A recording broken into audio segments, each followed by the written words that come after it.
Euh, Shalom, bonjour, et comment vous allez?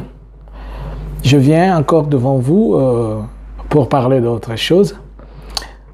Aujourd'hui, nous voulons un peu encore apprendre à méditer la Bible avec vous.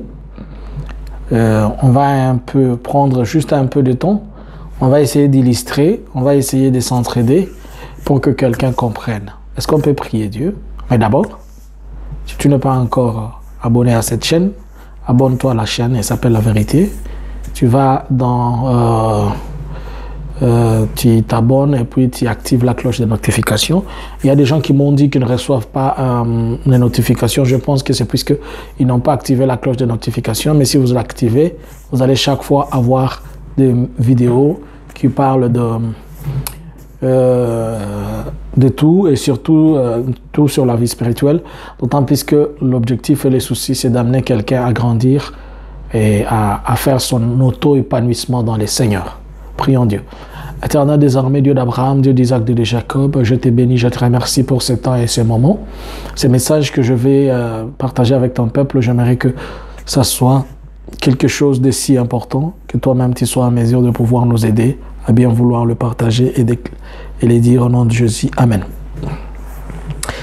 Au fait, nous voulons apprendre à méditer. À méditer quoi? La Bible.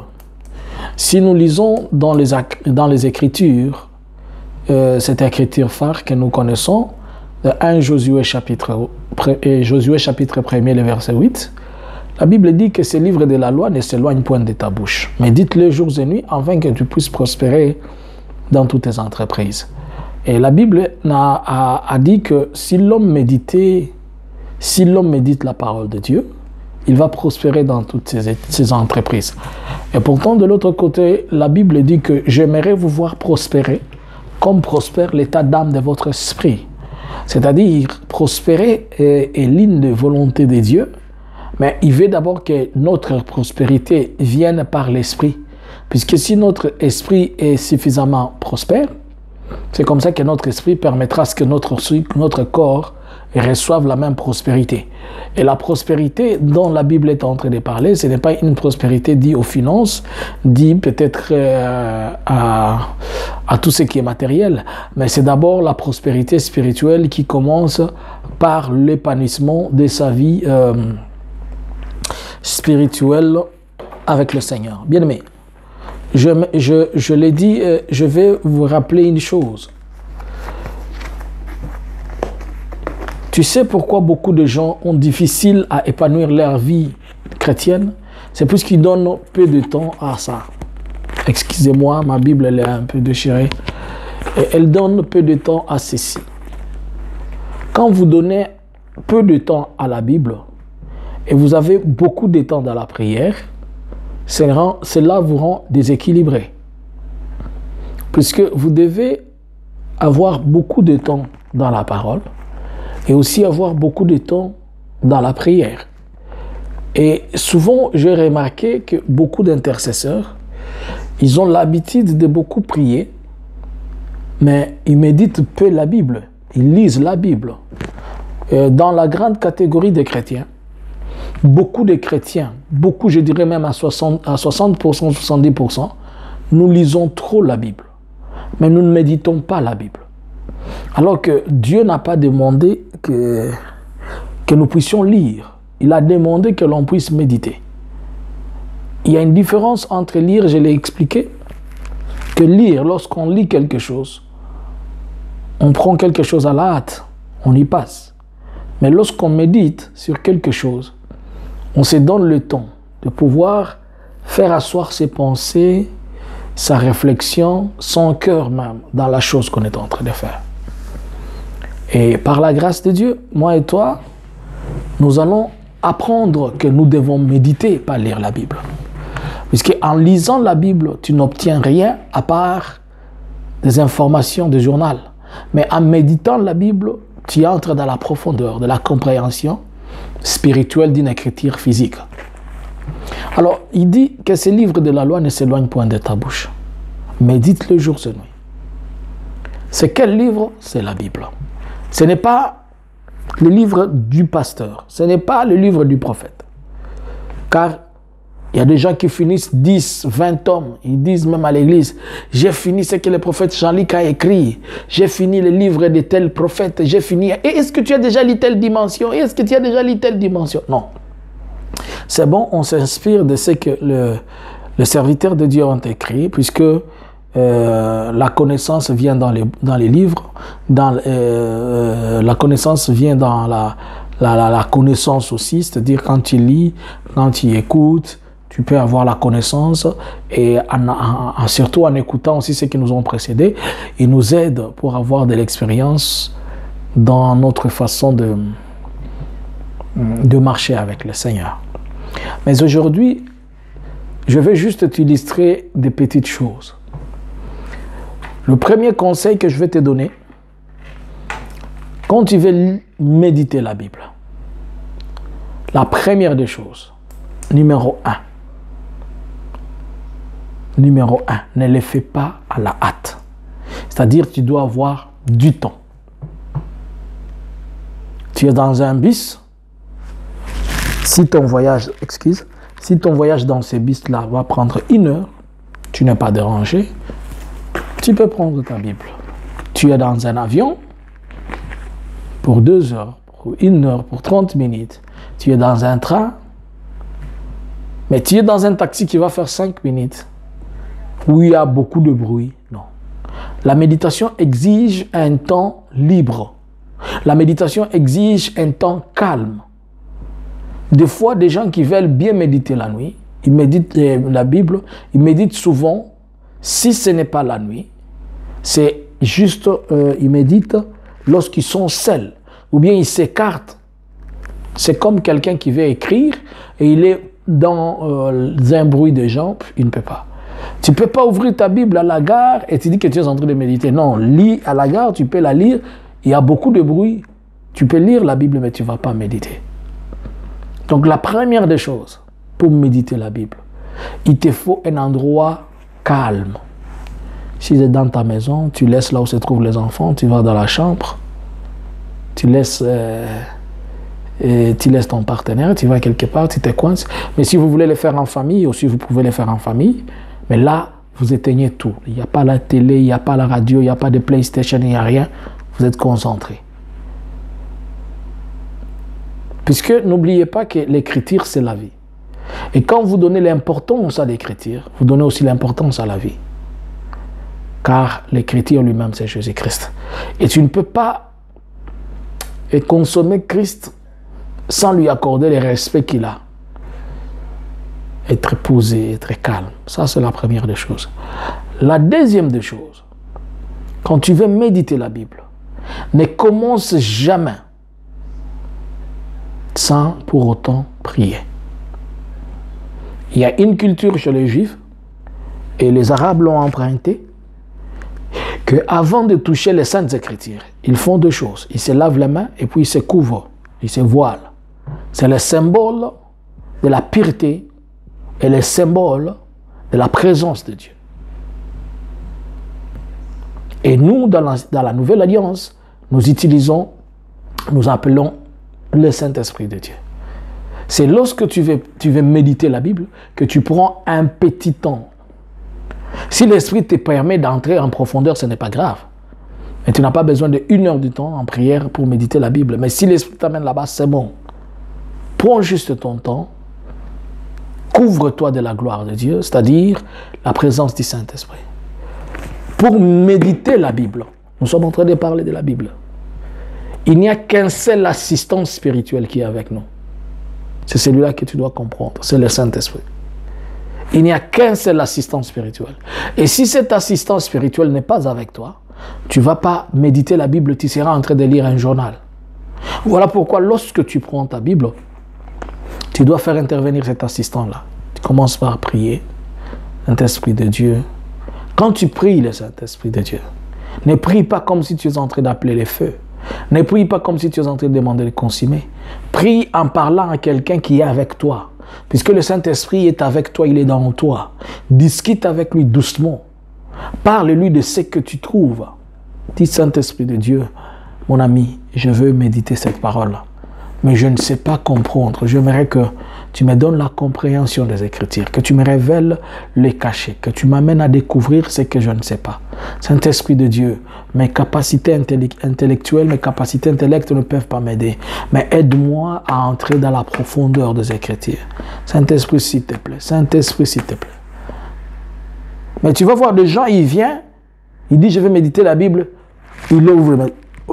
Hey, je serai la tête et non la queue. Alléluia. Je serai la tête et non la queue. Je lis la Bible, je serai la tête et non la queue. Ça veut dire quoi? Rien. Non, tu n'as rien fait. Un, tu dois avoir du temps. Tu as besoin du temps. Deux, tu dois méditer la parole. Sorry, tu dois prier. Troisième chose, ce sont des petites choses négligeables. Petites choses négligeables, mais trop importantes. Tu ne peux pas te permettre de méditer la Bible si tu n'as pas ça. Tu vois ça? Les stylos, ça. Ne néglige pas ça.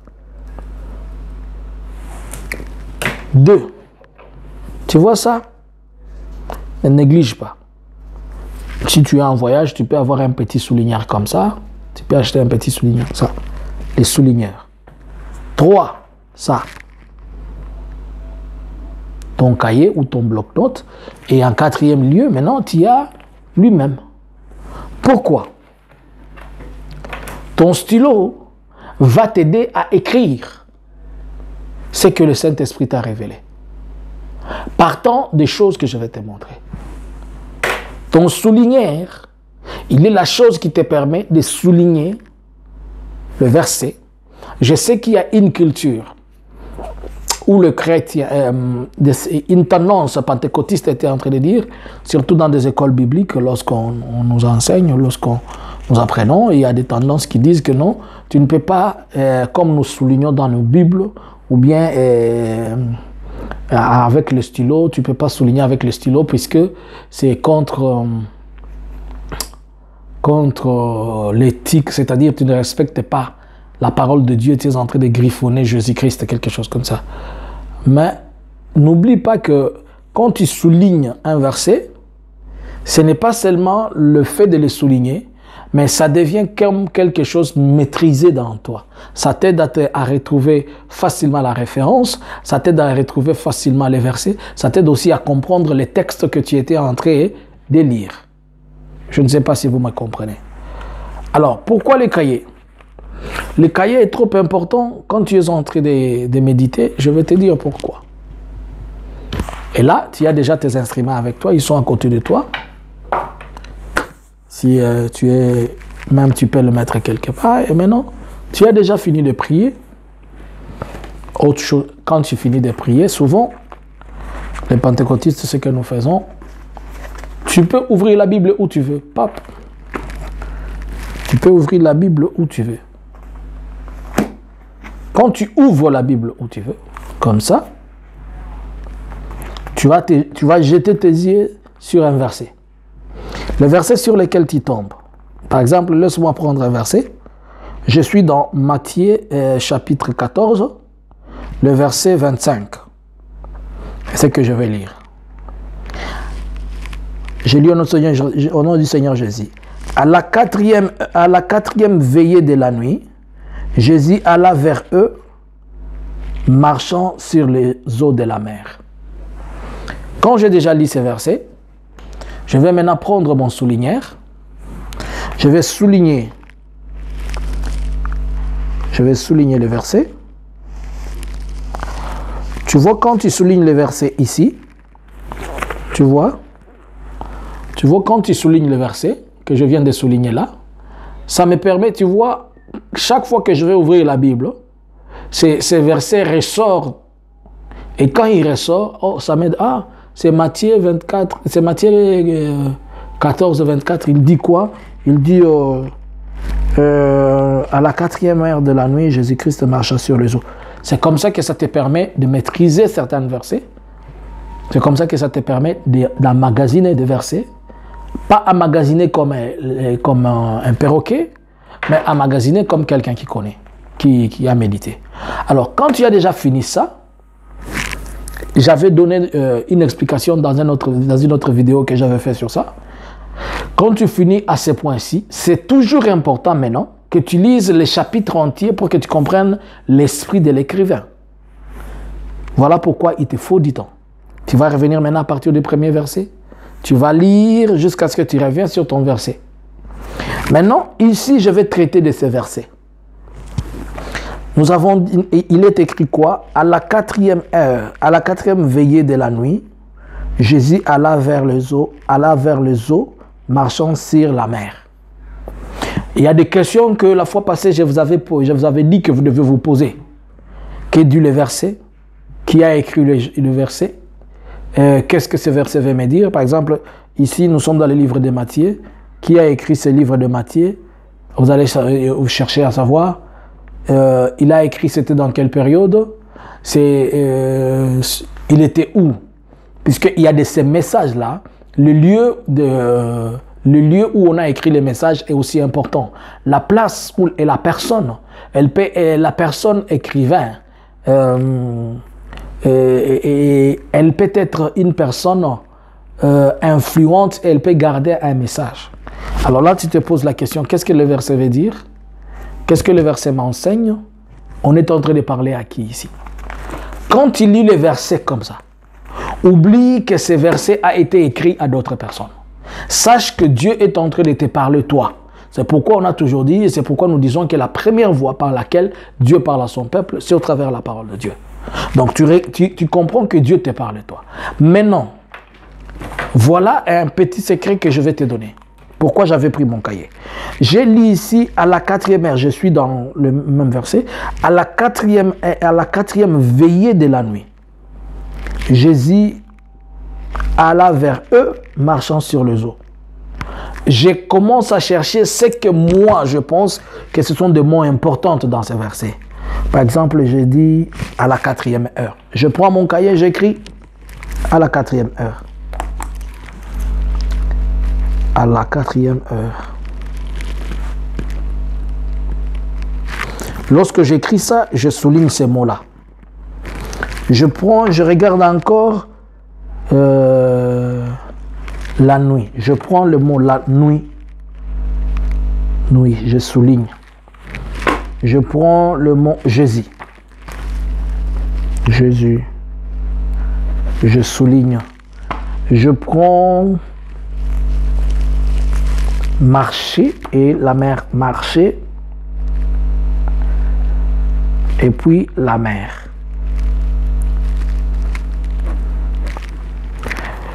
Tu vois maintenant, là c'est juste un verset. Hein? Là c'est juste un verset. J'ai ressorti combien de mots? 1. La mer. 2. La nuit. 3. Jésus. 4. Marcher. 5. Et première c'était à la 4e heure. La nuit. Jésus. Marcher. La mer. Ça fait 1, 2, 3, 4, 5 mots. J'ai ressorti 5 mots dans cet unique passage-là. Maintenant, je commence à me poser la question. À la 4e heure, c'est quelle heure? À la 4e heure. Non. À la 4e heure de la veillée de la nuit. Oh. Lorsqu'on parle de la 4e heure de la veillée de la nuit, c'est qu'on veut dire que on veut parler d'une nuit. Est-ce qu'une nuit à 4 heures? Mais on dit à la 4e veillée de la nuit. C'est que la Bible est en train de parler d'une journée, puisqu'une journée a 24 heures, et les 24 heures sont divisées en deux. Il y a 12 heures d'une journée et une 12 heures qui renferment la soirée et la nuit. Alors, je vais regarder. La première heure matinale, elle commence de 6 heures à 12 heures, de 12 heures à 18 heures, de 18 heures à minuit, et de minuit à 5 heures. Alors, si je comprends, quand on parlait de la 4e heure, c'était entre 0 heure et 5 heures du matin. Maintenant, qu'est-ce que c'est là? Les 0 heures, c'est la dernière heure, non? Avant la tombée. C'est-à-dire, toute la journée, Jésus a entendu seulement ces dernières heures. Tu comprends comment tu es en train de te poser des questions pour comprendre les versets? Ok. Tu dis la nuit. La nuit, c'est quoi? La nuit, c'est le temps où il est noir, où tout est obscur, les gens doivent dormir. Ah, donc la nuit, c'est une période de la journée. Ok, la nuit, c'est une période de la journée, mais qui est réservée au repos. Ok, le moment de repos. Jésus. Qui est Jésus? Jésus, maître et sauveur. Ok. Marcher, c'est l'effet de marcher. La mer. La mer, c'est quoi? Maintenant, tu commences à comprendre. Donc, c'est à 4 heures. C'est vers le moment trop tard de l'obscurité que Jésus a marché sur la mer. La mer ici, ça peut symboliser quoi? Les problèmes que j'ai, les difficultés. Il marchait, c'est l'effet d'aller au-dessus. Ah bon, tu vois maintenant, quand tu as ressorti ces 5 choses, tu as défini chaque chose, maintenant ce n'est plus lui qui parle, c'est toi. Et tu regardes Jésus ici, tu le symbolises comme étant Dieu, comme étant son pouvoir, mais il y a une chose. Comment Jésus est arrivé à marcher? Est-ce qu'on l'a appelé ou il s'est invité? Quand tu rentres dans les chapitres, comme tu as lu tous les chapitres, tu vas comprendre que les disciples avaient réveillé Jésus. Donc si moi aussi je réveille Jésus, à cette heure, il va marcher au-dessus des eaux de ma vie. Tu comprends l'importance de ceci? Et comme tu avais prié le Saint-Esprit, et le Saint-Esprit t'avait soufflé, voilà des petites choses trop négligeables, trop simples, que tu as eues. Mais n'oublie pas, ton souligneur aussi, il va t'aider à souligner ces 5 mots-là que tu as pris. Et après les avoir soulignés, le Saint-Esprit va te révéler. Après que tu aies compris maintenant, tu vas aussi prier. Saint-Esprit, merci pour m'avoir révélé et m'avoir parlé de ces choses. Mais Saint-Esprit, j'aimerais que tu me parles davantage. Tu peux te demander, comme tu as demandé avant et comme tu demandes après, tu lui dis, parle-moi davantage. Tu verras maintenant que ton esprit, il sera connecté au verset. Et tu vas commencer à sentir comme s'il y avait quelqu'un qui te parlait des choses, qui descendait à flot dans toi, même si tu n'es plus dans la méditation. Mais tu vas comprendre que le Saint-Esprit est en train de te parler et il est en train de te montrer en ouvrant les fenêtres de là où il y avait l'obscurité et tu vas comprendre que les choses deviennent si faciles. Que le Dieu d'Abraham, le Dieu d'Isaac, le Dieu de Jacob, te bénisse toi qui as écouté. Après avoir suivi ces messages, j'aimerais que tu les partages à quelqu'un d'autre, afin qu'il apprenne à méditer la Bible. Que Dieu te bénisse. Seigneur, je prie pour ton peuple. Je demande que ta gloire et ta grâce soient sur eux, que tu puisses aider quelqu'un à épanouir sa vie, des méditations de la parole avec toi, et que tu l'amènes, qu'il soit totalement plongé dans la profondeur de la parole, qu'il comprenne la grandeur et la grâce de toi au nom de Jésus. Amen. Tu sais, plus tu lis la parole, plus tu as des paroles à dire à Dieu. Puisque Dieu dit de réveiller sa mémoire. Il nous dit de le rappeler, de les souvenir, de les rappeler des choses. Alors c'est en lisant la parole que tu auras la force de lui rappeler les promesses qu'il t'a faites. Un intercesseur, un pasteur, protocole, diacre, tout celui chrétien qui est dans le Seigneur, s'il n'a pas une bonne vie, s'il n'est pas un bon méditateur de la parole de Dieu, sa prière, elle n'est pas suffisamment efficace. Bien que tu dois avancer ce que tu dis, mais tu dois avoir un soubassement de la parole de Dieu. N'oublions pas que ce n'est pas seulement pour la prière, mais quand tu as aussi une base de la parole, ce n'est pas facile que l'ennemi arrive à torquer tes pensées, à te distraire, à t'amener une révélation. Quand quelqu'un veut t'amener quelque chose qui est contraire à la Bible, tu as suffisamment la connaissance et tu as suffisamment les bagages pour te permettre de bien vouloir contrecarrer. N'oublie pas que le diable connaît bien la parole. Il a dit à Jésus, si tu es le Fils de l'homme, jette-toi. La parole déclare qu'il ordonnera à ses anges de te protéger, de peur que ton pied ne heurte contre une pierre. Mais comme Christ connaissait, il avait la maîtrise de la parole. Il lui a dit, tu ne tenteras pas l'Éternel ton Dieu. Alors que Dieu te bénisse. Au nom de Jésus. Amen. Shalom.